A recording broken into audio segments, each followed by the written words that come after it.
मुनिमान तोस्मि। जैसे ही सुखदेव जी 12 साल में जन्म लिए और 12 साल में जन्म लेकर के ही यम प्रवजंत मनुपीतम पीत कृत्वम द्वैपायनो विरह का तर आजुहाव। जन्म लेते ही जंगल की ओर चल दिए।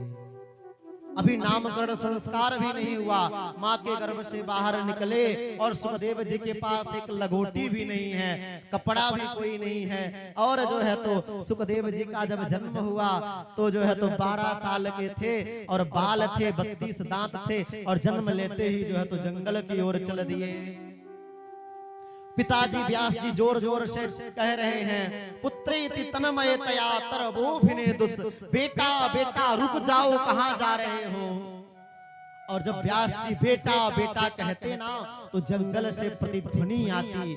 जैसे जंगल में आप कोई शब्द बोलोगे, दुर्गे बोलोगे तो उधर से भी दुर्गा की आवाज आती है। तो जब वेद व्यास जी बेटा कहते उधर से भी बेटा की आवाज आती।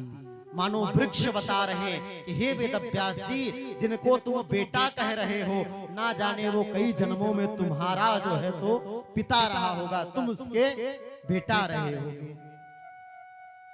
जन्म लेते ही आज जंगल की ओर चल देते हैं और वेदव्यास जी पुत्रेति तन्मयतया तरवोभिनेदुस्तम सर्वभूत हृदयम मुनिमान तोस्मि। आज पिताजी जोर जोर से बुला रहे हैं और जब आगे आगे सुखदेव जी जा रहे हैं, पीछे पीछे बेटा बेटा कहते हुए वेदव्यास जी जा रहे हैं। और जब देखते हैं कि एक बीच में सरोवर पड़ा, एक जो है तो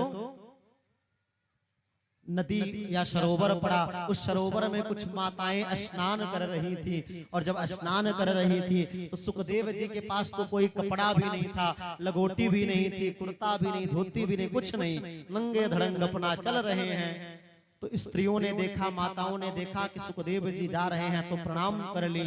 और जो है तो सुखदेव जी निकल गए और पीछे से जब उनके पिता वेदव्यास निकले तो उनको देख करके उन माताओं ने वस्त्र को ढकना प्रारंभ कर दिया।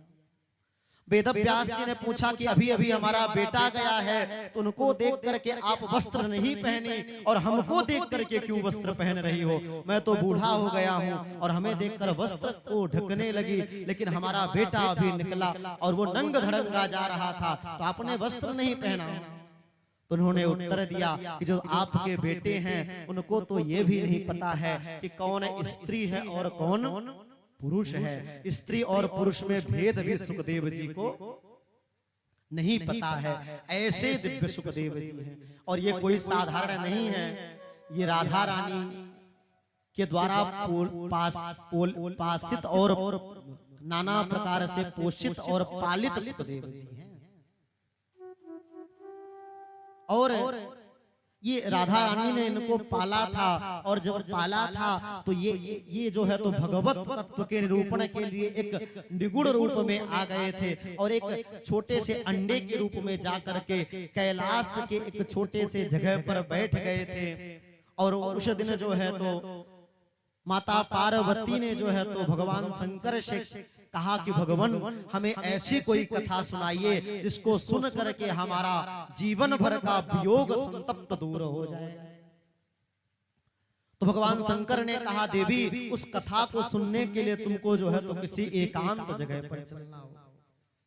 माता पार्वती ने एकांत जगह का चयन किया और जब एकांत जगह पर लेकर के गई तो भगवान शिव वो अमर कथा जो है कोई और कथा नहीं, वो भागवत की कथा है। तो आज पहली बार जो है तो भगवान शंकर जी माता पार्वती जी को भागवत की कथा को सुना रहे हैं। और बगल में जो है तो एक छोटा सा वो अंडा पड़ा हुआ था।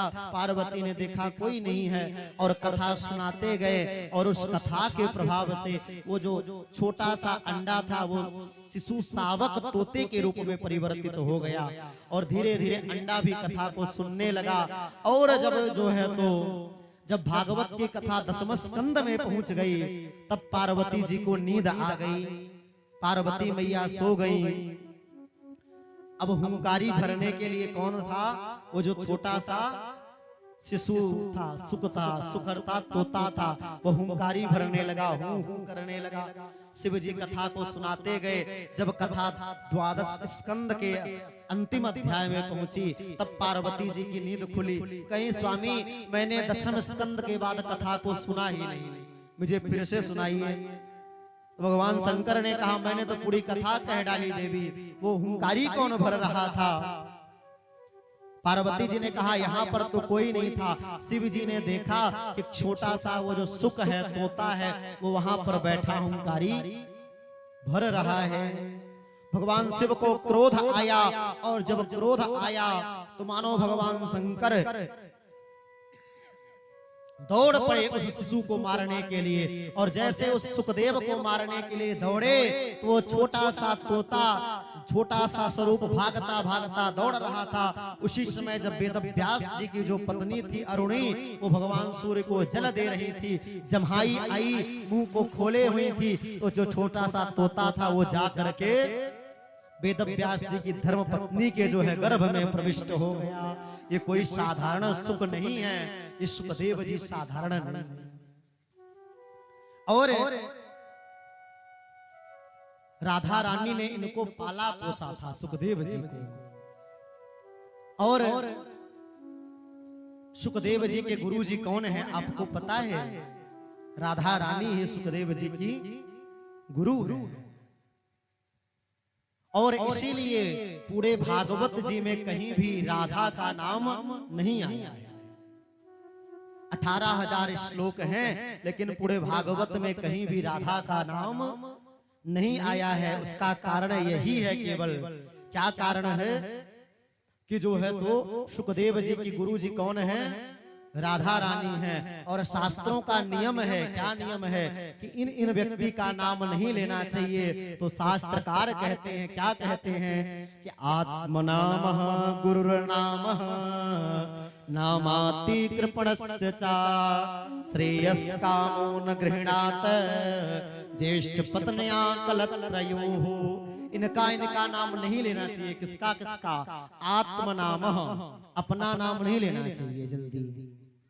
जैसे आपने राम कथा में सुना होगा कि राम जी से जब कोई पूछता था कि अपना परिचय दीजिए, तो राम जी कहते थे कि अयोध्या के राजा चक्रवर्ती दशरथ जी के जो हम जो हैं सुपुत्र, लोग मुझे श्री राम के नाम से जानते हैं, लोग मुझे जानते हैं। ये नहीं कहते थे कि मेरा नाम श्री राम है। तो अपना नाम नहीं लेना चाहिए। यदि कोई पूछता आपका नाम क्या है, तो हमको लोग इस नाम से जानते हैं, ऐसा कह सकते हो।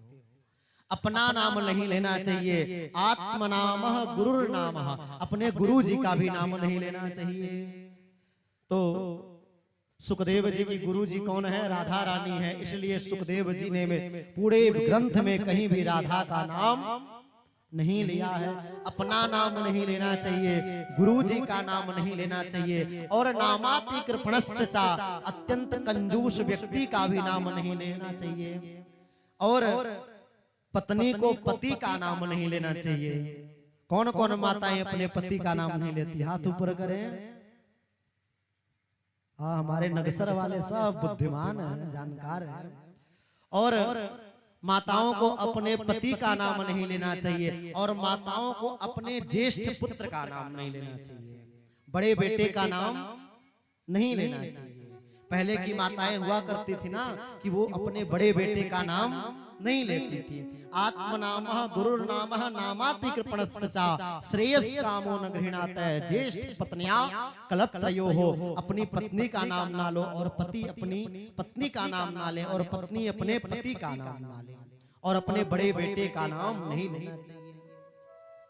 तो ये सुखदेव जी कोई साधारण नहीं है। तो आज मानो सुखदेव जी का स्मरण आया। प्रेम से सुखदेव जी महाराज की, राधा रानी सरकार की। तो ये सुखदेव जी कोई साधारण नहीं है, ये राधा रानी के द्वारा पालित और पोषित शावक हैं।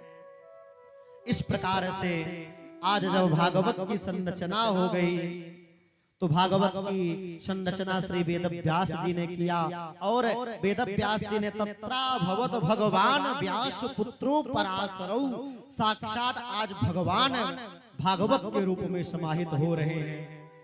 वेद व्यास जी नहीं लिख रहे हैं, साक्षात भगवान लिख रहे हैं। तत्रा भवत भगवान व्यास पुत्रो, आज साक्षात भगवान जो है तो व्यास के स्वरूप में आकर के उस ग्रंथ का निरूपण कर रहे हैं।